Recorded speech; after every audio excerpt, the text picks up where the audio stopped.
fundamentals are remaining the same. What the hell do you mean by fundamentals? Like, what do you mean? What is that? What is that? It's true. I hear it too. And there's some truth to it, going back to basics. We know, you can see it in social channels in our industry where people are pointing out that's all AI written. Because people are lazy and they're just like speaking to ChatGPT, asking it to create whatever post for them, and they copy and paste immediately. It's the offer you can refuse. Well, what does it mean to you? What is the offer that I'm the godfather, and I'm making people offers they can refuse.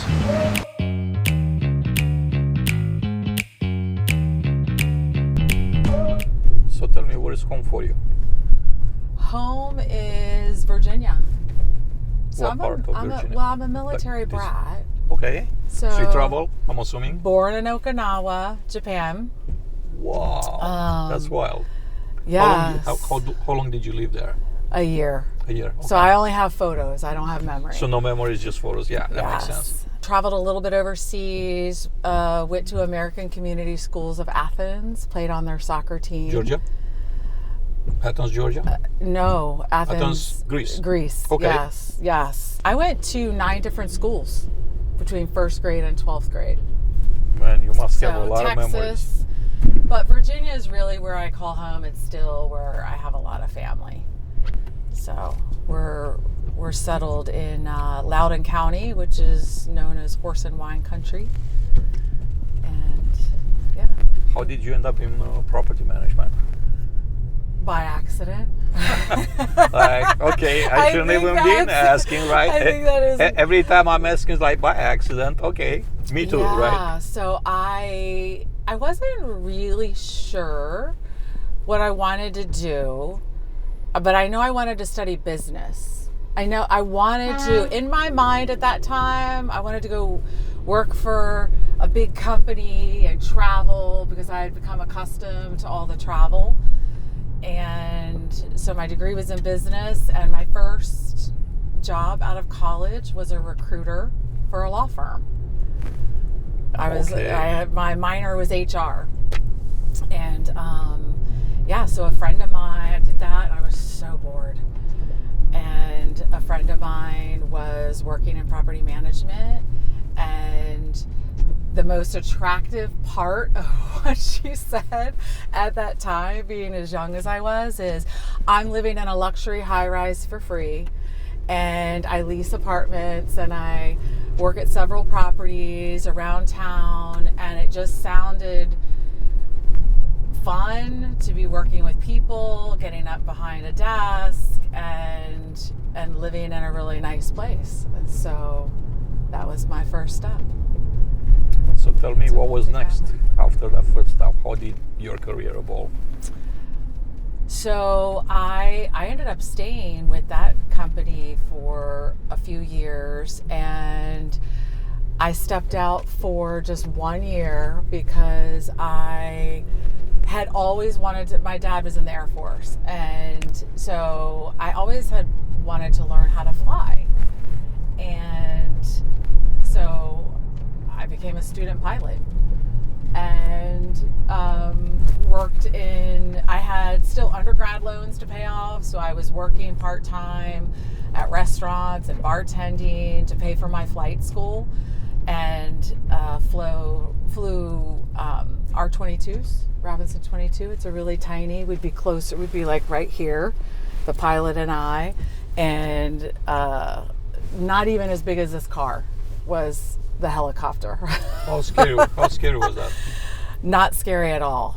Really? But I did learn, I got a little bit of motion sickness, so I knew that this was not going to be long term, but I loved it. Then another friend of mine who I had met when I was in property management rang me up and said, hey, remember how you were at this other company and you were doing some marketing as well as the leasing? There's this director of marketing role for a company that she was working for. And I said, okay, great, let me talk to them. And I interviewed and the next day they offered me the job, and that was my first director of marketing role. And so straight into a director role. Well, after 2 years of leasing, regional leasing, a year flying as a student pilot, and then I went straight. I know. We're still friends. She has since left property management, but I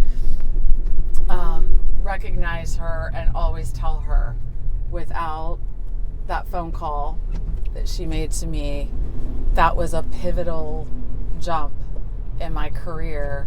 And we all know that happens, within our tribe and friends and influencers in our profession, that we wouldn't be where we are without the people around us. And that was my first director of marketing. Got into training at that point, then really started to get into digital, building websites, and stayed there for a while. Left there to go to a couple of other companies, and then I found myself, I landed at a really large company, Aimco. Yes, I remember that. Are they now Air Communities? Yes. Rebranded? Okay. Mm-hmm. They were the biggest at some point. Yes. They had a lawsuit that hit them and just kind of like wiped them off the map.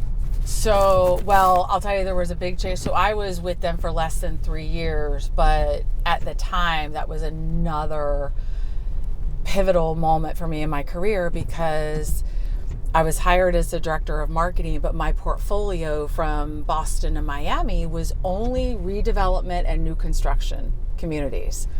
So some of the most challenging, comprehensive, fast-paced lease-ups, marketing programs. But I worked side by side and for an incredible leader at Aimco, Keith Dodds, and who was so well-rounded, not just in marketing, but in operations. Mm-hmm. And that is really the key. That was where I started to change my mindset of, I'm not just building pretty websites, generating leads, and then walk away and hope it all works out, because he really taught me, and I learned at the time, Aimco was the third largest REIT in the U.S., based out of Denver, and I was on the East Coast, and so it felt really good to work with this larger team that was in Denver, in my area, and I traveled up and down with my operations team, visiting our different markets and putting together marketing plans, but on the ground with operations.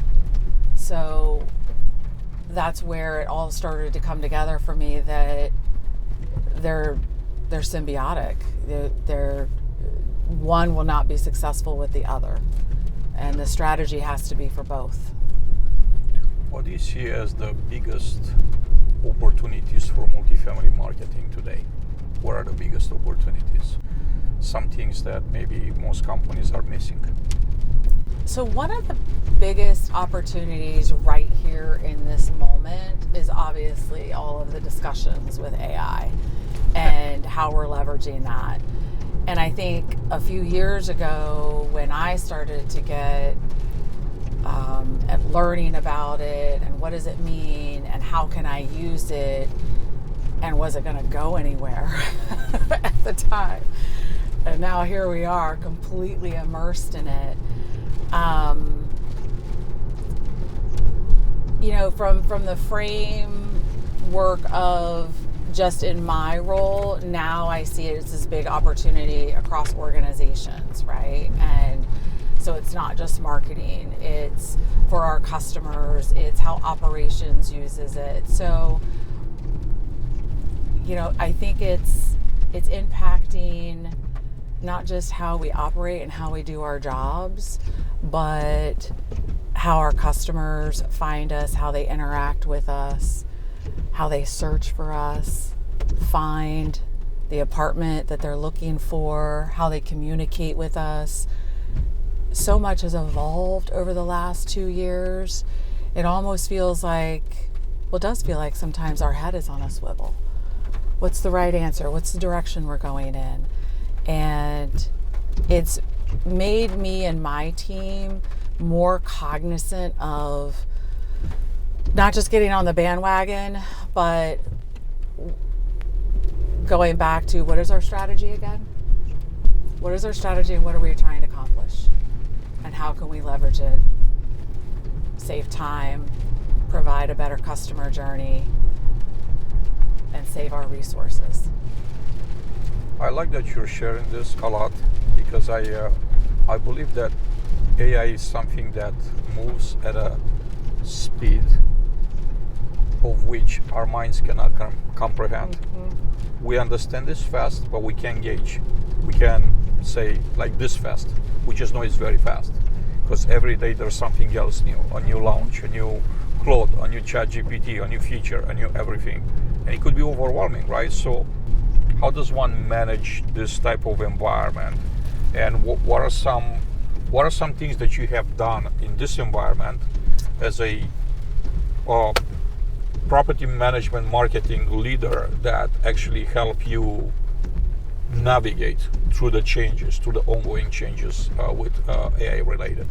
Yeah, I think one of the things that we're doing really well right now is once we have the strategy of what it is we're trying to accomplish and taking our time to, in bite-sized chunks, determine how we want to use it and phasing it out. Because I think it was, in the beginning, it was trying everything at once. Oh, it does this. Oh, we can do that. And it just felt very jumbled and out of order. And so just probably was. It still can be. So yeah. It's really a weekly, monthly reminder of, okay, this is what we said we're going to do. Let's stick with this. Let's see the results of it. And did it work? Did it meet our expectations and our goals? And if not, what are we going to do to change that moving forward? You mentioned how are we being found in search, right? So before we had, apartments.com, huge shop, right? You pay Google ads and everything, pay for play, you show up, kind of everybody knew the recipe, and this is what's going to be my cost. Now, what I'm seeing personally as a user, right? And I want for you to weigh in on this, is that my search, 95% of my search is ChatGPT. Absolutely. I pull up the phone and I speak to ChatGPT. Like, my wife says, like, you're talking to ChatGPT more than you're talking to me. Yeah, that's how I do things. And by the way, it's voice, right? Because we're not texting it. We're literally having a conversation, dictating, waiting for the answer, and then sometimes 45 minutes later. You're right. So voice is like an incredible feature because it eliminates friction, right? You don't have to type up anything. You just pull it up of your, you pull up your phone and you just speak to it. Yes. So this makes the experience incredibly powerful and also so relevant when it comes to comparing with the old ways of searching, right? So most of my search is ChatGPT. I'm only using Google now when I search for a particular business or location. Yes, because I feel Google just caught up a little bit over the last few months with being able to deliver on the questions that we were asking Chat. Yeah, so tell me about what you're seeing with Google catching up on that. Yeah, it wasn't, I would ask the same questions to Google that I would to Chat, and it wasn't delivering nearly the amount of information. But now Chat, as you know, when you ask a question, you're starting the conversation, then it takes it 3 steps to, would you like me to add this? How can I, what's the next? It's already developing the next 2 or 3 steps. Yep. That maybe you haven't even thought about 1 or 2 of them yet. Correct. And so that over the last, I guess I really noticed it, a change in that part 4 or 5 months ago. And Claude is another one that I rely on as well. That one's newer to me. I'm maybe 5-6 months into that one. But you could have conversations all afternoon with Chat, and you start off with one objective, And then you end up accomplishing 3 or 4 that you didn't know that you were set out to do. So in light of that, before, as I was mentioning, you have apartments.com, you pay, you're gonna be like, when people search for apartments in New Orleans, you're gonna be one of the top search results, and boom, you attract customer. Now with ChatGPT, I don't think the things are the same, right? If I'm asking ChatGPT, show me the best apartments or like top class A apartments in New Orleans, it doesn't there's nowhere a link from ChatGPT that sends me to apartments.com. So this begs the question. I have seen that a little bit. You know how it puts the links? It will attribute some of the answers to links. Okay. And so I'm now following where it's getting the information from. ILSs, websites, maybe paid Google, I can't really tell, Reddit, and some others. So that is one thing that, as a marketer, you really want to understand, where is it getting its information? Because I'm not giving it guidance 100% to go you want anywhere. To trace the source, right? I'm saying it just like I would as a prospect. Hey, I'm looking for a 1-bedroom in DC that is pet friendly and under $2,000 a month, because that's how a prospect would add. Their 2 filters typically are submarket, geographic region, size, and price. And then they may add on, I have to have a pool, I want to be in a high rise, whatever the other things are. I think the ILSs are going to have to adapt in some way, and I don't know how they're going to quite do that. It's going to be a very interesting time. And not just that, but their pricing. Everything becomes so cheap. We buy a lot of advertising from ILSs. Yeah. And then, is that by disappearing? Like, is the budget for that like shrinking? Is it allocated to something else? What do you think? 6-7 years ago, we started to retarget a lot of our dollars in paid Google, and really building out websites. That's our hub. That's where we want everyone to land. That's where the conversion is happening. That's where the transaction is happening. So we're going to see. But I mean, we still advertise. If I was to when I was on the PMC side, as of a month ago, we still buy from ILSs, and we still are getting conversion. And when we don't, then we pivot and we mix the channels up as needed, whether it's an upgrade or moving to another ILS or leaning in heavier to other channels that generate leads. So that question, we should come back and answer that same question and have this topic again by the end of the year, just in 6 months, and see what happens. I love that. 6 months, it's a long time. It's like it is. I'm thinking now 6 months is dog years, right? I multiply that by 7, and it's like, back in the day it used to be 42 months, right? But 6, a lot do happen in 6 months. If I'm a property management company now, and I'm starting a marketing department from scratch, right?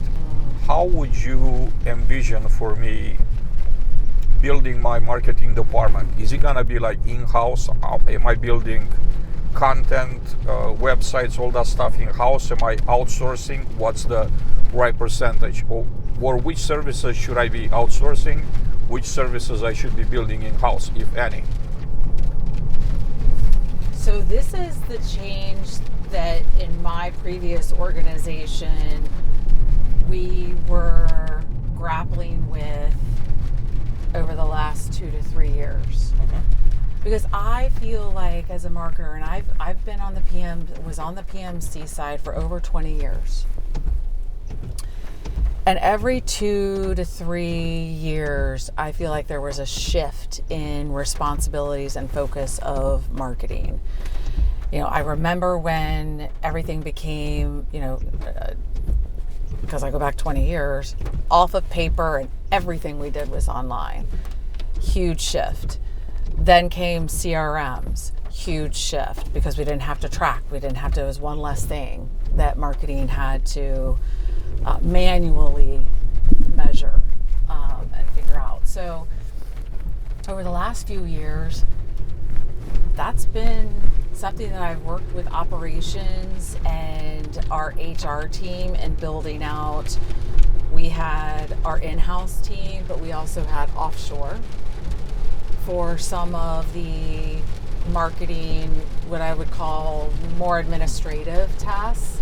Whereas could you name a few yes. of the admin, like specifically? I'm trying to understand like which task would those be the ones. So if my in-house marketing team doesn't really need to know how to execute on staging photos, right? We have AI and we have people who can create the input and an hour later have a full suite of external and interior staged and edited issues, less than an hour now. So that's not something that I would want my in-house team necessarily working on, because they have the expertise to be able to build the strategy with our owners and developers. They need to be able to strategize, analyze a sub-market, know what we're bringing to the market, or if we have a stabilized community that is now not stabilized and we need to build our occupancy, I need them figuring out how we're going to do that in the competitive landscape, what are going to be the tools that we need, the partners that we're working with to build the most cost-effective lead engine that will bring the most qualified traffic in. And so when you talk about specifically the administrative things, I also don't need a marketing strategist going in to update apartments.com listings, right? That's busy work. That's not really right. strategy. So those sorts of things.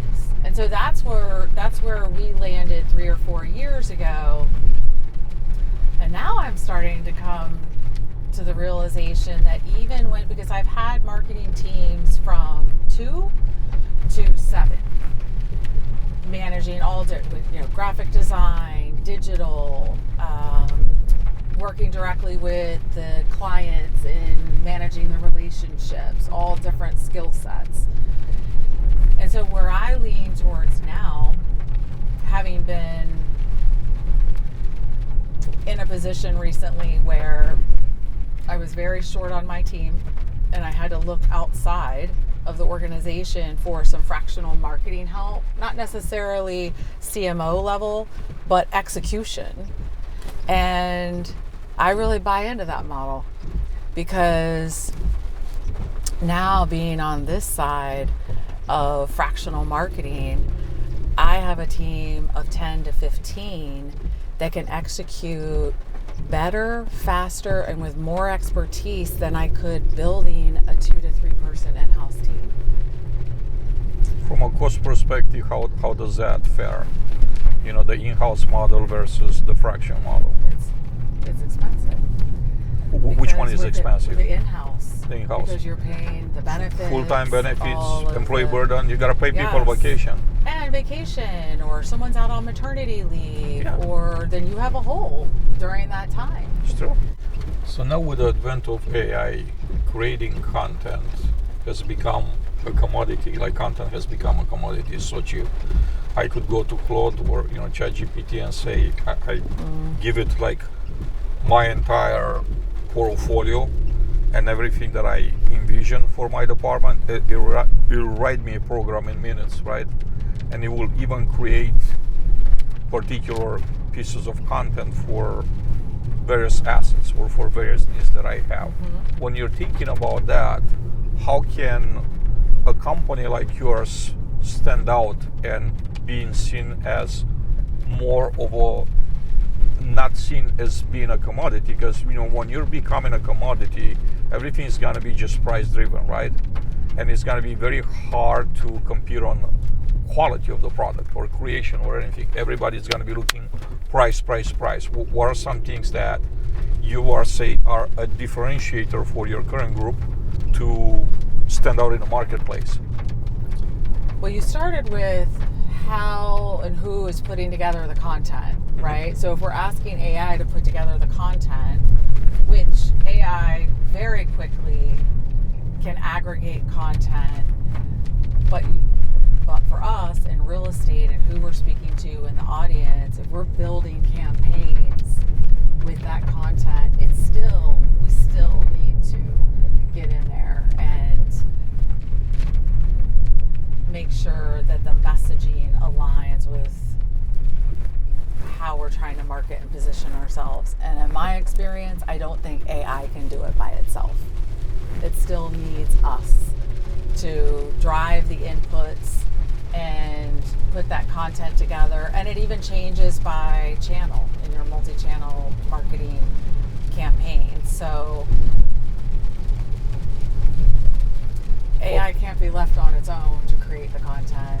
We still need to manage it. And there's already been talk, and you can see it in social channels in our industry where people are pointing out that's all AI written. Because people are lazy and they're just like speaking to ChatGPT, asking it to create whatever post for them, and they copy and paste immediately. It's becoming a little bit more visible. I don't think it was quite as visible 6 months to a year ago. But now that we've been working in it some more, there's signs. There's the way it doesn't sound human. 100%. And I think AI is amplifying behavior. In other words, if there's a lot of lazy people doing the same thing, AI starts behaving like lazy people. And then on a receiving end, when you read that content, it's like, yeah, this is a lazy person that did a prompt and they're just now thinking they're creating content. Is it lazy or is it someone trying to optimize their time? To me, lazy content creation is a craft. And I could speak from my standpoint of creating content. I've been a student of content for a number of years, and I spent, even when I was a full-time employee at companies, I spent my spare time like a part-time job in creating content. And in my mind was like always, how can I make the most impact, right? How can I create the most impact? I think like right here, the secret when you create content, the secret is into rewriting it. In other words, I look at AI as a tool, not as a crouch, to help me to show me the way, like a white cannon, right? Because I'm blind and it just leads me and I just follow. It's more of a tool, right? I'm not a writer at heart. I'm not talented at writing. But then think about ghostwriting, right? There's a lot of personalities, celebrities that use ghostwriters to write their books. There's nothing wrong with that. It's universally accepted. That's the way that I use, AI for myself as a ghostwriter, if you want. And I go to so many iterations. Sometimes I spend 2-3 hours on a single piece of content. Yes. Until I make it sound like me as a consumer, I would love to read it. Because if I wouldn't love to read my own thing, how can I expect to anybody give it any type of thought, right? Yes. So it's a whole entire process. You can't infuse the personality into it. I mean, there are some you can ask it to sound funny. Sure. You can ask it to be pithy. I think that people that actually have knowledge and substance will be able to get the most out of AI. People that don't have the knowledge and they have a lazy approach are just gonna blend in with everybody else and get like same results as everybody else, which are close to zero, right? Not making an impact. What gets you the most excited about your current role, Wendy? The most excited about your new role? The people. Okay.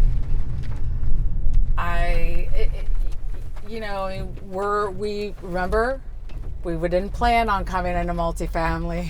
We fell into it, and then it gets in your blood, and you build all these relationships, and there's the trust and the networking and the sharing, and we're all growing together and trying to make an impact in the industry, our careers, and what energizes me always has been the people, but especially now where I am, I feel like we are pioneering in some ways something newer to multifamily, right? Fractional CMO is not as new. It's been around for a few years, but when you talk about an entire team, fractional marketing, or maybe one day fractional operations. I didn't necessarily need the marketing leadership because I was in that role and leading the team, but we did need all of the execution, and we needed to leverage bench strength that my 3, 4, 5, 6 people didn't necessarily have collectively. So I'm excited about that part. I'm excited to see where we're going to go, especially in multifamily. What I found and what I've been doing the most of late is making sure that operations and marketing, that we're all aligned in the overall strategy, and the end goal is typically occupancy and chasing rate. And so if we know that that's the end goal, I sort of like to build backwards. And one of the ways that when I was on the PMC side, we really tackled that was we had sort of what we called a hot list, and marketing and operations would meet weekly, review our performance reports, talk about where their challenges are related to marketing conversion, where we were in reputation, all those things that impact how we're going to build our occupancy. The working together with operations and marketing on the leasing and marketing objectives, because we can't have one without the other, and operations really needs to understand marketing, and marketing needs to understand the leasing and the conversion.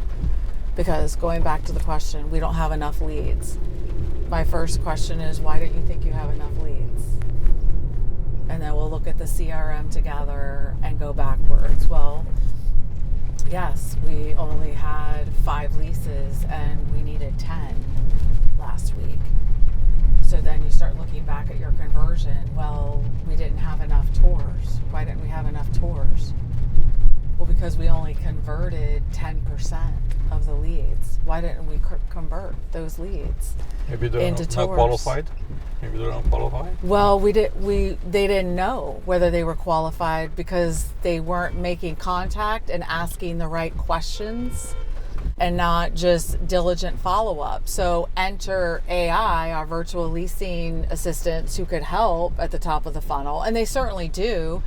But we still need human interaction and follow-up. We know in research, 20-25% of our net leases come from follow-up.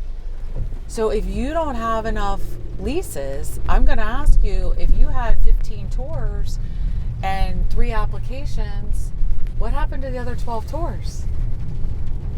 Where was the conversation with them? Where did they go? One of the things that the operations team will always say, we're working on, market surveys, is, I know, I believe it's this community and this community and this community. Those are our comps. And my question would always be to them, is that what your customer told you? Because when I was on site, and one of the questions would be, where else are you considering? That's it. And they would tell me who my competition is and was. And those are the ones that you want to pay attention to, so you're positioning yourself. This is true gold, right? Because I think a lot of times companies, whatever business you're in, right, think that they know better than the customer. And it's so simple to not fall into that trap. Just ask the customer, they'll tell you. You don't have to reinvent the wheel. You don't have to guess or try to read their mind. Literally just ask them. How about ask them? Like, it's that simple, right? And Yes. they'll tell you. And the Everything, benefit yeah. of asking them is that now you understand, is there an objection in there somewhere that needs to be resolved 100%. so that you can close it? Sure. Yes, I'm shopping at A, B, and C, and A, frankly, has this and that, and better price. Then you know where you stand to be able to close it. I love it. So I still see some gaps between operations and marketing, and the more that they can work closely together and own together the performance reporting and understanding the conversion and why the conversion and tackling the conversion together, ways to increase the conversion of qualified prospects, the more successful we are. And that operations understands that marketing is also focused on revenue.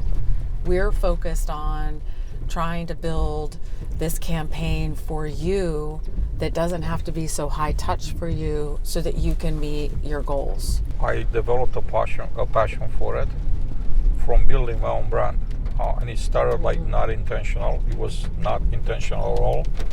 But as I saw the results of how impactful a brand, a very well-defined brand could be, personal brand, I also start seeing missed opportunities by others, right? And my passion comes from being able to put out content like this that actually helps others create their own, improve their brand, improve their visibility.